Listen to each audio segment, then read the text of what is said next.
இறையேசுவில் பிரியமான சகோதர சகோதரிகளே, நமது ஆண்டவர் இயேசு கிறிஸ்துவுடைய திருப்பெயரால் உங்களுக்கும் உங்கள் குடும்பத்தில் இருக்கிற அனைவருக்கும் அன்பும் சமாதானமும் மகிழ்ச்சியும் உண்டாவதாக. அன்பு மிக்கவர்களே, ஆகஸ்ட் மாதம் 10ஆம் தேதி தாயாம் திரு அவை மறைசாட்சி புனித லாரன்ஸ் என்பவருடைய நினைவு நாளைத்தான் கொண்டாடுகிறது. அன்பு மிக்கவர்களே, திருச்சபையினுடைய வரலாற்றில் தொடக்க கால மறைசாட்சியர்களுள்ள மிகவும் பிரபலமான ஒரு புனிதர் தான் இந்த மறைசாட்சி புனித லாரன்ஸ் என்பவர். அவர் வாழ்ந்த அந்த ஒரு காலகட்டத்தில் திருத்தூதர் பவுல் மற்றும் திருத்தூதர் பேதுரு அவர்களுக்கு இணையாக ரோம் நகரத்தின் மறைசாட்சியாக போற்றப்பட்டவர் தான் இந்த புனித லாரன்ஸ் என்பவர். ரோம் நகரம் ஒளிர்ந்ததற்கான காரணம் திருத்தொண்டர் லாரன்ஸ் அவர்களுடைய பரிந்துரை ஜெபம் தான் என்று, இவருடைய பரிந்துரை ஜெபம் எவ்வளவு ஆற்றல் மிக்கது என்பதை திருச்சபையினுடைய வரலாற்றில் தொன்று தொட்டு நம்ம அறிந்து கொண்டு வருகிறோம். அன்புமிக்கவர்களே, இந்த திருத்தொண்டர் லாரன்ஸ் என்பவர் வாழ்ந்தது திருச்சபையினுடைய தொடக்க காலம் 3ஆவது நூற்றாண்டு. பிறந்தது ஸ்பெயின் தேசத்தில்.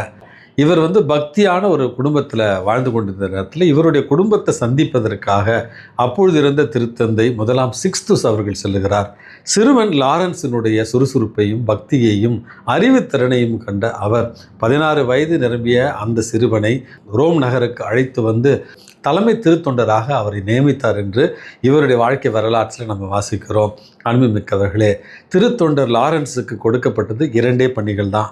ஆண்டவருடைய திருவுடலையும் திரு ரத்தத்தையும் பகிர்ந்தளித்து கொடுப்பது மற்றும் திருச்சபையினுடைய சொத்துக்களை பாதுகாக்கின்ற ஒரு பணி தான்.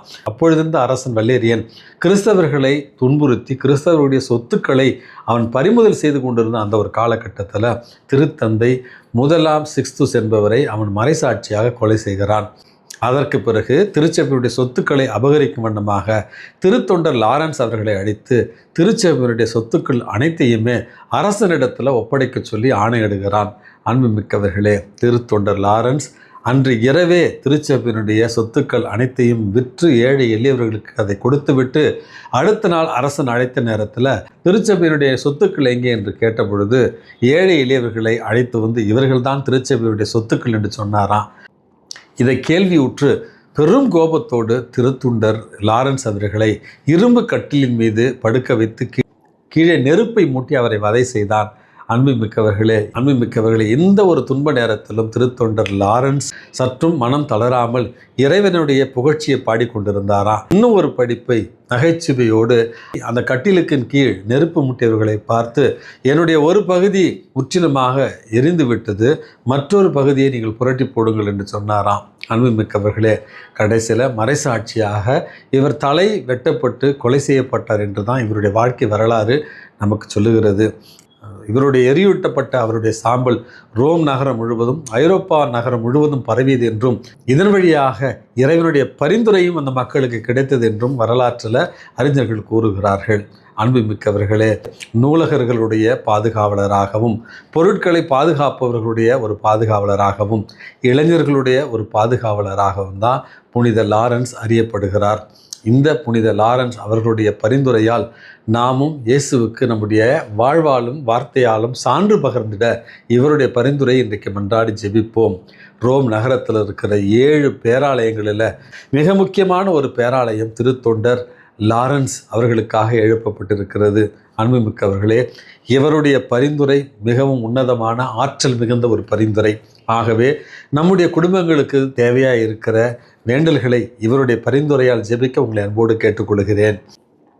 இன்றைக்கு நமக்கு கொடுக்கப்பட்டிருக்கிற நற்செய்தி வாசகத்தில் 2 கருத்துக்களை நம்ம புரிந்து கொள்ள வேண்டும். சீடத்துவத்தை பற்றி தான் நமது ஆண்டவர் இயேசு கிறிஸ்து தெளிவாக எடுத்து சொல்லுகிறார். கோதுமை மணி மண்ணில் விழுந்து மடியாவிட்டால் அது அப்படியே இருக்கும், அது மடிந்தால்தான் மிகுந்த விளைச்சலை அளிக்கும் என உறுதியாக உங்களுக்கு சொல்லுகிறேன். அப்படி என்று தமக்கென வாழாமல் பிறருக்கென வாழ்வோர் தங்களுடைய வாழ்வை இழந்து விடுவது கிடையாது, மாறாக நிலை வாழ்விற்கு தங்களையே அவர்கள் தகுதியாக்கி கொள்கிறார்கள் என்று இன்றைக்கு நாம் கொண்டாடுகிற புனித திருத்தொண்டர் லாரன்ஸ் அவர்கள் பணியையே தன்னுடைய வாழ்வாக கொண்டிருந்த அந்த ஒரு வாழ்க்கையை தொடர்புபடுத்தும் விதமாக, எனக்கு தொண்டு செய்வோர் என்னை பின்பற்றட்டும், நான் இருக்கும் இடத்தில் எனக்கு தொண்டு செய்வோர்கள் இருப்பார்கள், எனக்கு தொண்டு செய்பவருக்கு தந்தையாகிய கடவுள் மதிப்பளிக்கிறார் அப்படிங்கிற ஒரு அழகான செய்தியைத்தான் இன்றைக்கு நற்செய்தி வாசகம் நமக்கு உணர்த்துகிறது. அன்புமிக்கவர்களே, இது நமக்கு கொடுக்கப்பட்டிருக்கிற ஒரு சவால். இந்த மண்ணுலகத்தில் இப்பொழுது இருக்கிற ஒரு காலச்சூழலில் நடக்கிற போர்கள், நடக்கிற இந்த குழப்பங்கள், நடக்கிற அநீதிகள், நடக்கிற குற்றங்கள், இவை அனைத்தையுமே பார்க்கிற நேரத்தில் பணத்திற்காகவும் பொருளிற்காகவும் இந்த உலகத்தில் கிடைக்கிற அற்ப சுகத்திற்காகவும் தான் இவ்வளவு கொடுமைகள் இந்த உலகத்தில் அரங்கேறி கொண்டிருக்கின்றன. நடக்கின்ற ஊழல்களை எல்லாம் உலகம் முழுவதும், இந்தியா முழுவதும், தமிழகம் முழுவதும் பார்க்கிற நேரத்தில் அழிந்து போகிற இந்த ஒரு செல்வத்திற்காக மனிதர்கள் ஏன் இப்படி உழைக்கிறார்கள்? நமக்கு வாழ்ந்த சமீப காலத்தில், அதுவும் கொரோனாவில் பலர் இறந்திருக்கிறார்கள். அதற்கு முன் தானிய புயலில் பலர் இறந்திருக்கிறார்கள். அதற்கு முன்ன சுனாமியில் பல பேர் இறந்திருக்கிறார்கள். அற்பமான இந்த ஒரு வாழ்விற்காக இன்றைக்கு மனிதர்கள் உழைக்கிற உழைப்பை பார்க்கிற நேரத்தில் இவர்களுக்கு இறைவன் தங்களுடைய உள்ளத்தின் ஆழத்தில் இந்த உலகம் அற்பமானது, இந்த செல்வங்கள் அழிந்து போகக்கூடியது, பெயரும் புகழும் அழிந்து போகக்கூடியவை என்பதை இன்னும் உணராமல் தான் பலர் வாழ்ந்து கொண்டிருக்கிறார்கள்.